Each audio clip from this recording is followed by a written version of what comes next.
kerajaan Islam di Indonesia secara garis besar itu ada di 5 pulau ya.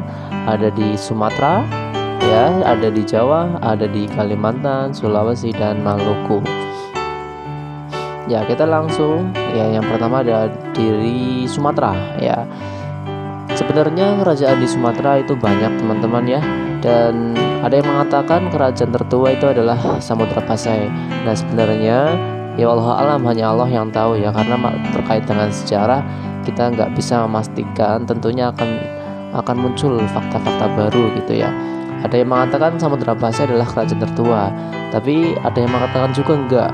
Ada nanti kerajaan Perlak, ada kerajaan lain-lain gitu ya. Nah, tetapi di sini kita tidak akan membahas tentang perbedaan itu. Kita membahas yang sudah umum, yaitu kerajaan Samudra Pasai dan kerajaan Aceh Darussalam. Kerajaan Samudra Pasai ini bisa dilihat jejak peninggalannya ya teman-teman ya. Ini bisa dilihat, ini menjadi bukti sejarah bahwasanya pernah ada dari kerajaan Samudra Pasai. Kerajaan Samudra Pasai didirikan oleh Sultan Malik As-Soleh atau dengan sebutan Merah Silu, dan sekaligus sebagai raja pertama pada abad ke-13.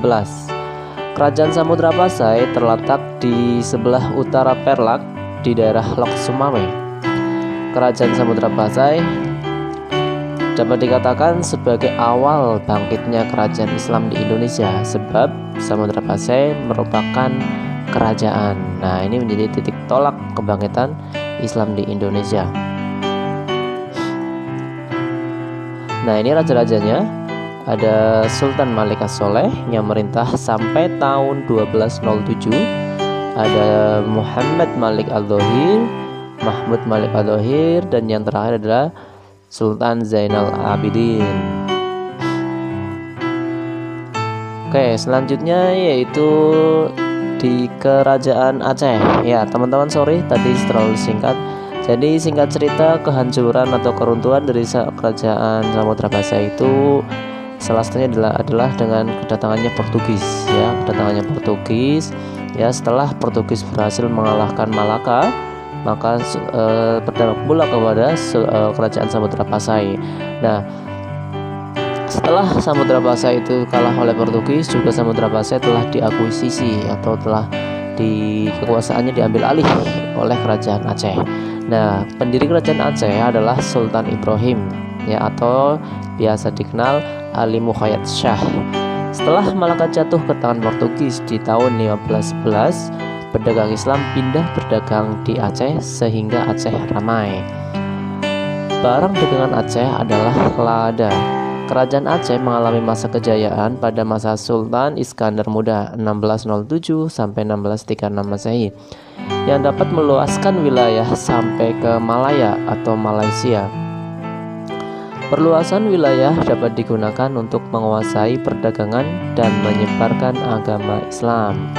Aceh mengalami kemunduran semenjak raja pengganti dari Sultan Iskandar Muda, dan Sultan Iskandar Sani merupakan tokoh yang lemah, sehingga mengakibatkan kerajaan Aceh juga ikut melemah.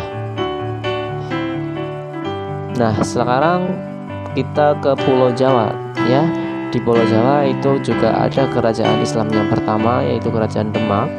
Nanti kerajaan Demak digantikan oleh kerajaan Pajang. Juga nanti ada kerajaan Pajang digantikan oleh kerajaan Mataram. Di lain tempat Jawa Barat itu ada kerajaan Cirebon dan kerajaan Banten. Kita masuk ke kerajaan yang pertama, yaitu kerajaan Demak.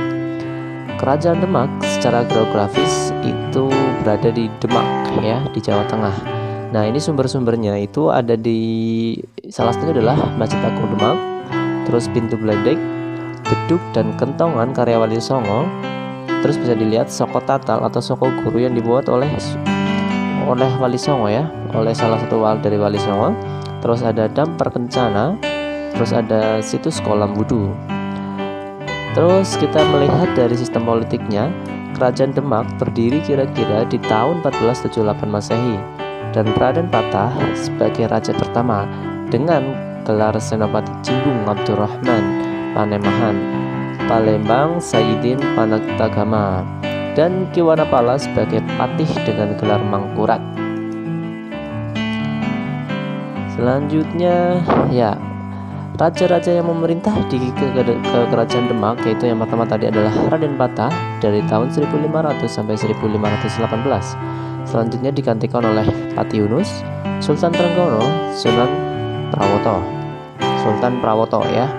Nah, puncak kejayaan itu kerajaan Demak berkembang menjadi kerajaan besar di bawah kepemimpinan Raden Patah. Negeri-negeri di pantai utara Jawa yang sudah menganut Islam mengakui kedaulatan Demak. Bahkan kekuasaan meluas ke Sukadana, Kalimantan Selatan, Palembang, dan Jambi.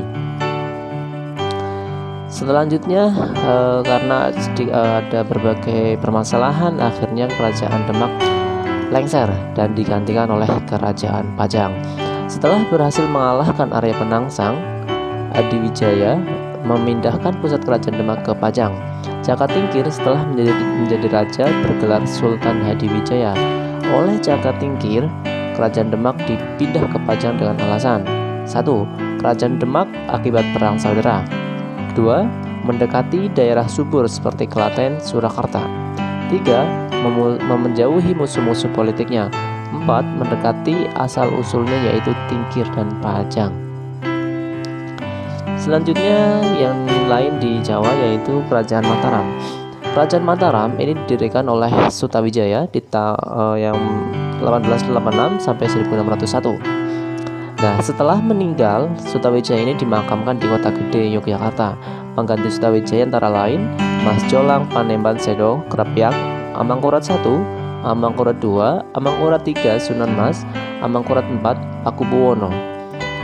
Nah, menurut perjanjian Chianti tahun 1755, Mataram pecah menjadi dua, yaitu Mataram Timur, Kasunan Surakarta di bawah pimpinan Pakubuwono III, yang satunya Mataram Barat atau Kesultanan Yogyakarta di bawah Mangkubumi yang bergelar Hamengkubuwono I.